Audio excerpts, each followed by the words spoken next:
Another day, another model. This is Groundeffected. My name is your dad. Blah, blah, blah. Let's go get the model.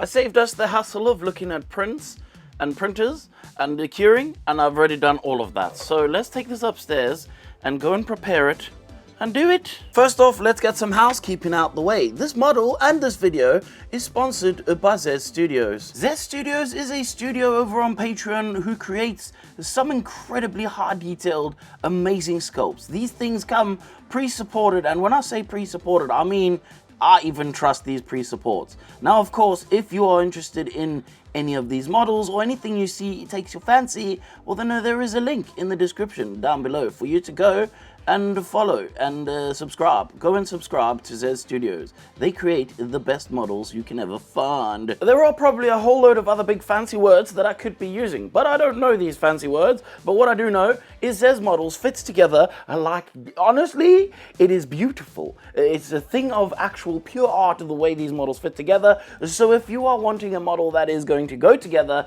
be printed easy, and just feel like it's just the easiest thing you've ever done, other than painting, because obviously paintings, I'm getting sidetracked. Let's just paint this stupid thing. As per usual, it is another character that I do not know much about. I'm pretty sure my wife probably knows more about this character than I do, but this is the Jill Valentine, obviously from Resident Evil, obviously. Anyway, this is the state of what it looks like coming out of the printer. All the supports have been taken off, and like I said, these things are pre-supported incredibly well by the guy that's working for Zez to help him do that, and so there's usually no problems that I have with any of these models, meaning I can just get straight into preparation and then getting it done. Of course, I'm always asked about prep and what do I do and use to do prep. And amongst all the tools that I use is mostly just sandpaper, one of these little drill things, and also a knife, because these are the best things you can possibly use to prepare your model. Main thing is we're trying to get rid of any support marks or any layer lines or any print defects that might happen. An example of this is on the arm. There is obviously clear support marks, but this is on a smooth portion of the model, so this is really easy to sand off and have it ready for painting. And for all of you health and safety nuts out there, if you're going to be doing sanding and anything to do with making this stuff into dust, then you probably want to wear a correct respirating mask so you do not breathe in your resin 3D printer. Apparently it's hard to breathe when you have resin in your lungs or something. I don't know, but you just should be wearing this protection, even if it does make your beard look funny at the end of the day.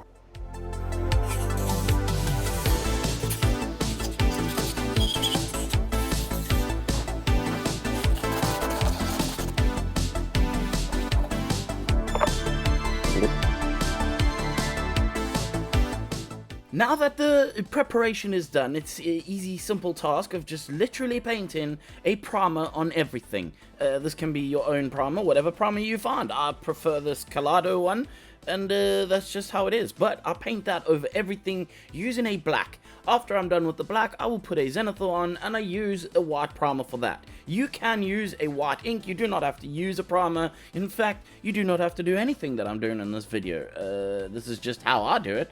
And hopefully if this gives you any insight into what to do if you have no idea where to begin, well then that's exactly the whole point of these videos. Now on her belt she has about 480,000 pouches. Basically she is a Marvel character at this point, and so I need to paint all of these pouches. One of them, however, was a slightly different color to the others. I'm not sure why, but in all of the pictures I've seen of this lady, that one pouch is a different color. Maybe that's where she keeps her lunches. I'm not sure. But she also has a pair of jeans which need to be suitably painted in jean color, which is obviously blue. I'm then going to put a bit of a tint over the shoes by using this green color. And this is because if I painted a blue over the top of it, it's going to look weird. It will literally look like it was just blended in with the rest of her body, because she has a blue top and blue jeans on. I painted a metallic paint over the top of all the gats, and then I came back with some silver and dry brushed that over the top of that in order to make the edges stand out a little bit shinier.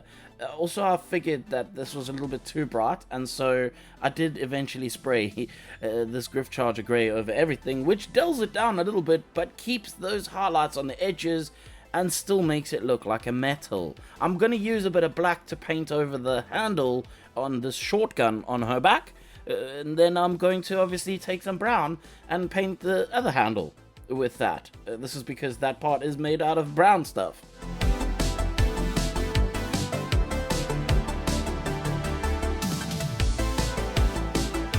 I will also use some black to paint the little strip at the back end of the butt of the gat. This is, I don't know why, I just figured that it was boring if it was just brown. And then I use some liquid talent, which is just panel line wash, and I put that into some of the crevasses on this gat, which helps to make it look a little bit more detailed.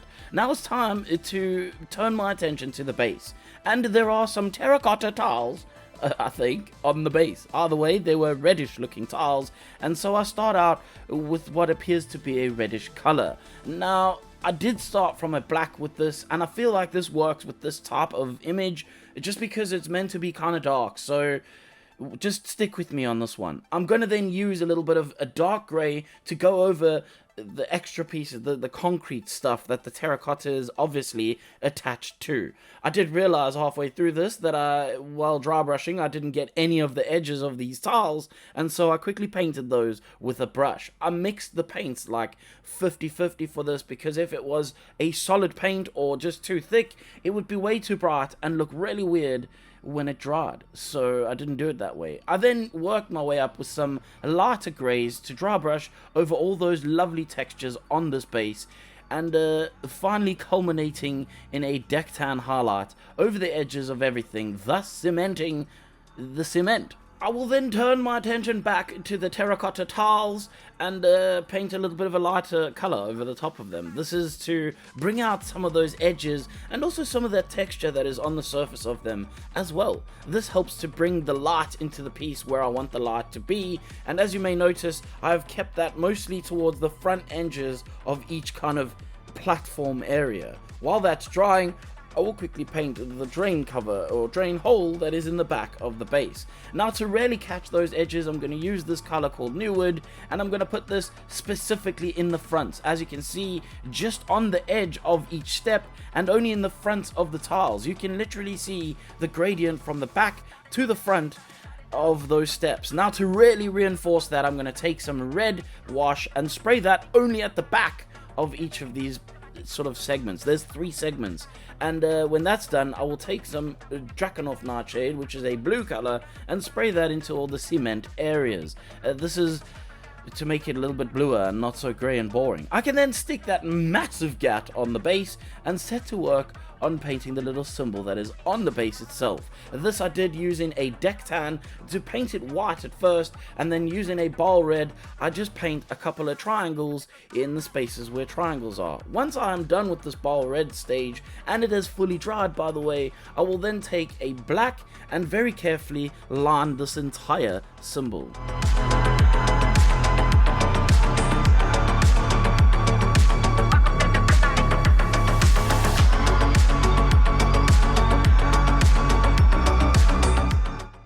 It's now time for me to work on Philip, who hangs out in the drain in the back of this base. And Philip has not had a very good laugh, thus forth I need to paint him not to look like he's had a good laugh. So basically, I painted him with a lot of pinks. Once I was done with this not so pinkle pink stage, I'm gonna now use some German flesh over the top. It's German orange. I don't know why I said German flesh. I'm sorry for that to all the Germans who watch this. I'm now gonna use some salmon. So I probably need to apologize to the salmons as well. But either way, what I did was painted this man extremely pink, and then I painted some skin tones over the top of him, and then sprayed purple into his shadows. This is going to give him the look of something that you don't want to touch, which I'm pretty sure this is what he is. Philip was not a very happy guy in his life, and even in his death, he clearly is not a very happy guy. He is reaching out from underneath the base, and it just so happens that he's reaching towards that different colored pouch on the back of this lady. So maybe that has something to do with why it's a different color. I'm not sure. I genuinely did not play this game at all and have no idea who this character is. However, it was a really cool looking character, and I'm very happy for the opportunity to be able to paint something a little bit different to my normal stuff. I also used a bit of blood effects on this, and for that, I just literally used red. It was a red contrast paint, and it's one of those ones that isn't too bright and powerful. It's kind of like a dull red, to be honest, and this helps to sell the effect of maybe dried blood, if that's the case. I'm now going to use a little bit of brown, and to be honest, I didn't show it, but a little bit of blue as well to paint his eyes, because I feel like they need to look like he has cataracts or something. And once he is sufficiently painted, I can shove him in the back to reach out for that pouch on the back of this lady's back. I'm now going to quickly put my attention back to the shoes for the lady, and I painted the steel cap toes. Words. I can't even get the words out to say what I was trying to say, but never mind, let's move on and put a shadow on those jeans. I'm going to use Drakenhof Nightshade because this is quite a dark color. Once it dries, it looks very dark, and this really helps to sell the effect of the jeans. But the main thing that actually sells it is using my wife's makeup brush to dry brush a light blue over all of the seams and creases on these jeans. There is a load of texture on them as well, and so of course this picks up on those textures too, and just helps to sell the effect of jean pant. I can now take a little bit of a lightish grey and paint that over some of the straps before taking the snakebite leather and painting that over the top of that grey, because I need these particular straps to be a brown colour. I'm going to use a little bit of dark silver to paint some of the buckles, and once that is done, I can put these legs onto the base, because now they are done. It is now time to move on to the skin tones, and Return of the Pinkle has come back, except for this time it's magenta and not actual pinkle. And whilst this layer dries, my brain is going to tell me that I need to do something that is going to require taking time out from actually painting the model, and might be a problem. I'm just taking a bit of a risk here. So let me first check that I can get this light to work. Well, fine, basically if you stick this up your bum for 5 seconds while heating, it will work much better. Your shoulders will be perfect. Sorry, for the American people, sodders. Pinchy, pinchy. This is gonna be so hard, bro.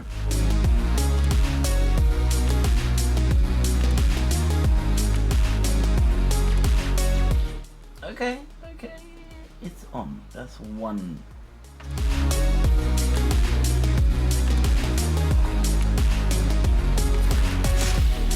A little butt one battery. Mark this. Then we put one side over here. I don't know which is positive and which is negative, so this might not work. Cool, it doesn't work. It's f***ing red. Also, there is smoke coming out of it. Is that not meant to happen? No, don't think it's supposed to smoke. Obviously, that was the incorrect color. Orange color is not the color that I need for the light. Now, I probably shouldn't be doing this in this time, because I don't actually have time to be trying to figure out lights and all sorts. It doesn't matter. I do have a little secret weapon here that will help me save some time, and thus forth this Monopoly man that is on the base. Frankie, would you like to paint a little Monopoly man? Sure. Excellent. Monopoly. So that actually resolves an issue for me, and it just turns me around to let you know, if you are wanting some help with your hobbies, you should get a Frankie. But very importantly, okay, so I've fiddled with it now, and now let's see if it works. God gave light! Woo! That's a very bright light. That is very bright. I know, but I think it'll be perfect to just be bright lighting by her eyeballs like that. She can't see zombies without it, so she needs it, obviously. Now, that was the easy part, really, because now I've got to figure out how to stick it in there. What would be better maybe if I just printed this in clear and then shoved it all the way up into its butthole. But then everything would light up. And if I just put it in there, maybe put a little bit of clear resin over the top and then just... your mum's your mum. Yes, that is how genetics work. That is what I'm going to do. I'm going to do your mum's and mum's thing.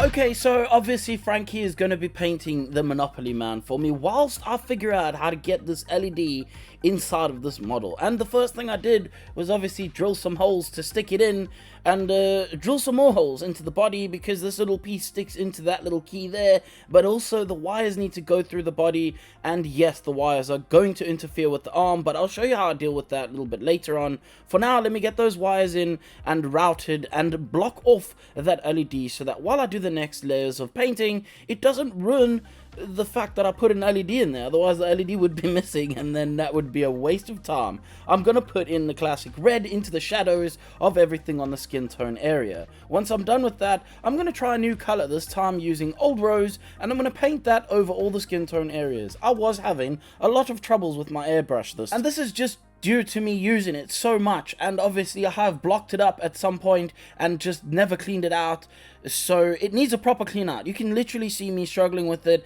and spraying as much as I can to get that clog out, but unfortunately the clog did not come out, so I ended up changing over to a different airbrush, which I had been cleaning, by the way, because I just knew that this problem was going to come up at some point. I'm going to add some highlights onto the skin, and what you may notice is that the first layers of skin were very pink, and this layer is quite yellow. This is because we don't want a grape lady, so I decided I needed to bend back towards those yellower skin tone colors. Unfortunately, basic skin tone is one of those ones that tends to take away the saturation of the skin, and in order to make those bendy bits a little bit more pink, I added some Orcish Dermis into them. Yes, I know you cannot find this paint, and I'm so sorry for making it popular enough that it's just impossible to buy it now. What you can buy though is this yellow, and this is a yellow ink, and I use literally a tiny little splodge of this to just bring the tint of the skin a little bit more yellow and bring the saturation back. After Frankie had painted that Monopoly man, I needed to tie it in with the base, and the way I did this was by spraying a wash over it on the underneath sections. This creates some depth over the skin tones, but also makes it fit in with everything else that is solely airbrushed, or mostly airbrushed in this case, and it doesn't look so awkward. Otherwise it would just be a solid painted thing, which is exactly what I told him to do, by the way. And so putting that shadow in just helps to tie everything nicely together. I painted the little bandage on her arm, and then I also put a couple of little blood splodges on her arm, because these are sculpted in and you can't get away with not painting them. Unless you sand off those splodges, obviously, then you could have a very clean Jill if you wanted. But of course, the world she lives in, I feel like it makes sense to have a bit of blood on her. I want to show you how I painted these hands and the gloves. A very, very, very cool technique to do. If you're painting gloves that are mostly just black, they're gonna look quite boring.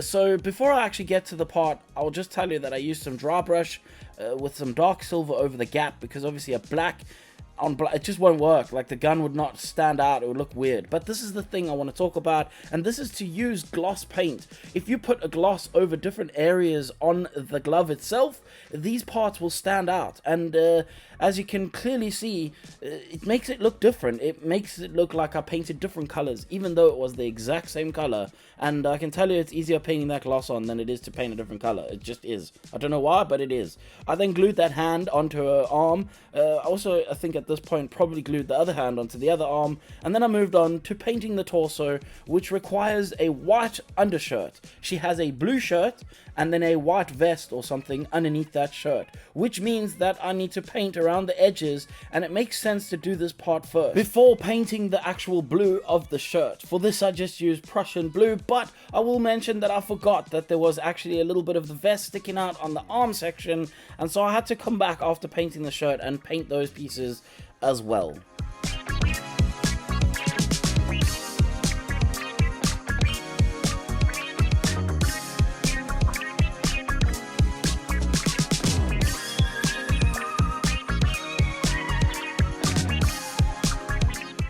Once all of the parts of the shirt that are meant to be blue are painted blue, I will then take a bit of Drakenhof Nightshade and spray that into the shadows very carefully, trying to avoid the skin as much as possible. I can now start working on the rest of the stuff that is on this torso. For example, like her belt. And for the belt, I'm going to use the same trick that I used for the gloves, and I'm going to paint the entire belt with black.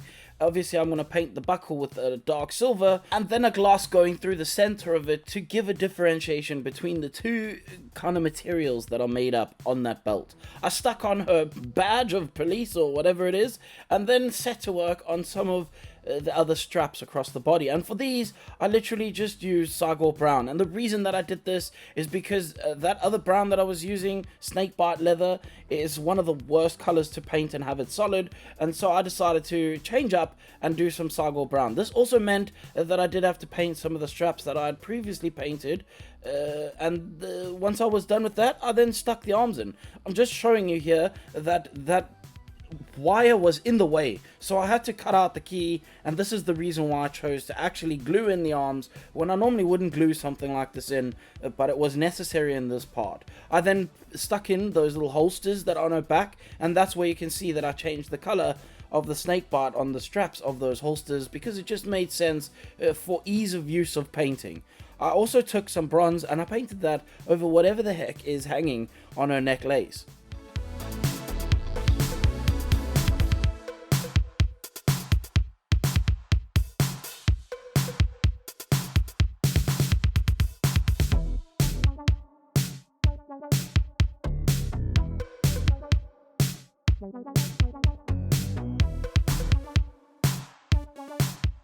And now that most of the torso is actually done, I'm going to take a little bit of that transparent resin that I use to print normally, and I'm going to stick that into the light that is on her chest. I then use a UV torch to cure that in place, and I've got a nice shiny light source thing. I then stuck her shotgun on her back and then set about painting her hair. Now I started out with this light brown thinking I would probably darken this up a little bit using a wash. I realized very quickly that this was not the correct color, and so I literally just took out a darker brown and painted that over the top of the color that I had originally painted. Now of course some of this was a little bit wet, but this is okay because I'm creating a wet blend between the two colors, thus making it look like I put a little bit more effort into the actual colors of the hair, but I really didn't. I just literally painted a darker brown over the top of that and moved on to painting her eye caterpillars. After I was done with the eye caterpillars, it is obviously time for me to start painting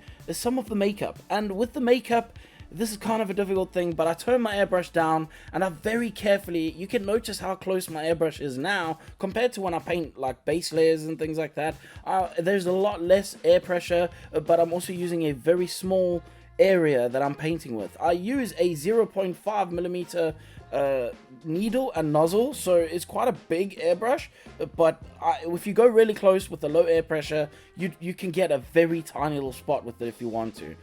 That's the point that you could see in the video where I sprayed the shadows into her hair and I let that dry. You can still see it wet while I'm painting the teeth of her mouth and then painting her lips. Another place that I made a mistake, I thought that mixing a little bit of pink with the Magos purple would give me the pink that I wanted for her lips, but it was definitely not the right color. So I ended up putting Orcish Dermis over the top of all of that and a little bit of pink as a highlight in the center of her bottom lip basically. I took some basic skin tone and I painted a very thin line underneath her eyes.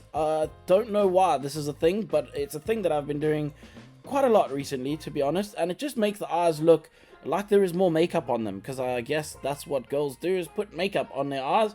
I do not know this because I have never worn makeup a day in my life, and I'm just thumb sucking all of this makeup stuff.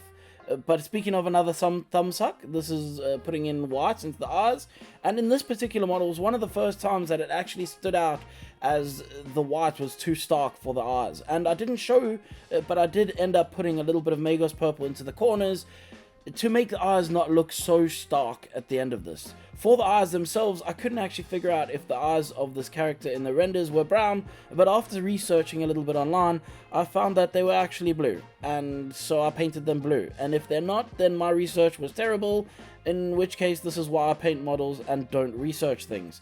Once I was done with the blues of the eyes, I painted black into the middle of them for the pupils, and the only time that I use white is to put the specular highlight into the eyes. I put a large one on the one side and a very small one on the other side, and this makes them look shiny. But to really sell the shine, I put a gloss varnish over the top of both the eyes and also the lips, because lips are meant to be shiny and obviously wet.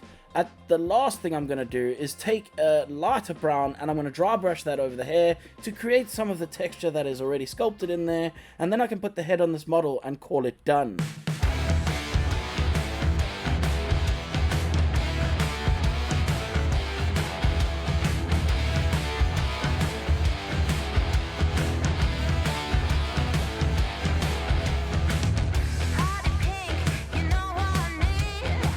Hopefully watching this video gave you some insight into what goes into painting a model like this. Of course, if you're watching for ideas on how to paint your own version of this model, well then hopefully it helps. If it doesn't, well, I don't really know what to say to you.